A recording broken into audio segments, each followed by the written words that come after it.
Well, and like I said, it really started in 1889, and I thought about him. Dr. Freeman was the cause of all this happening, and he decided to make this a big event, and so he put the ATL on the map by having tournaments and so forth. And he had this tournament, and he won the tournament. And then after that, then it started coming together, and then they started building clubs like the Cosmopolitan Tennis Club, which is one of the first clubs. Another of the first club was in Philadelphia.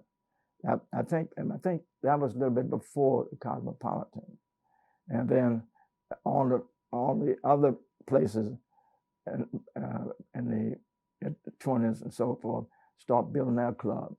And so tennis got real big there in the Black community because it was elite. See, at that time, we had Black people, more conservative than we do today. But that's because we wanted to be great. We wanted people to respect us, you know. See, I'm Afro-American. We can go all over the country and nobody respects us. I was in Africa, you know. I said, look, I'm from the mother country. I said, no, Say, we sent the bad people over. I said, you sent the kings and queens. So, you know, like if you're, like I say, Afro-American, it's very hard. But if you West Indian, you can make it.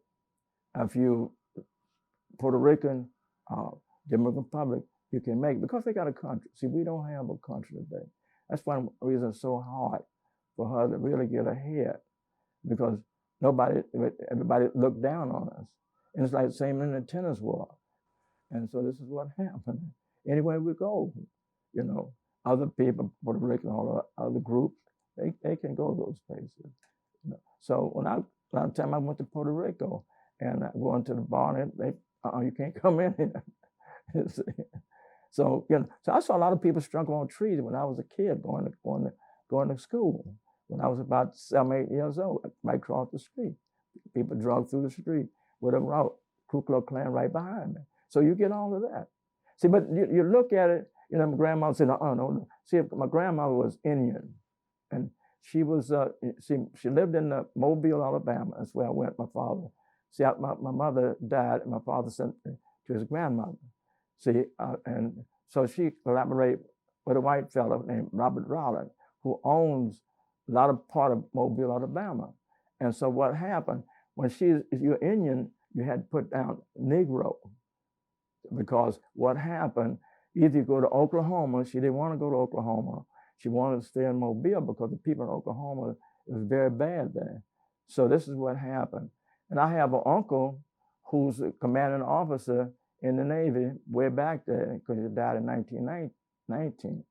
And my father, he wants to be Black, but he could never see his father. And he's always angry. And all his friends were Black. He didn't like white folks. He didn't like no light skin. See, my brother was dark, and he always praised my brother. He died when he was about 6 months. See, I wish you had been here. So I never really had any love for my father. So I really had to do everything myself. See, when I played tennis, I used to sleep on concrete floor to get up and play the match the next day. You see, I eat peanut butter, all that kind of. But I mean, you know, this is my love for tennis. I go to bed with the racket in my hand, you know. So that's what I'm saying. To play tennis, that's where you have to be, because it's a one-man sport. So you don't have anybody out there say, come on. You got to come on. So that gives you a whole lot of insight.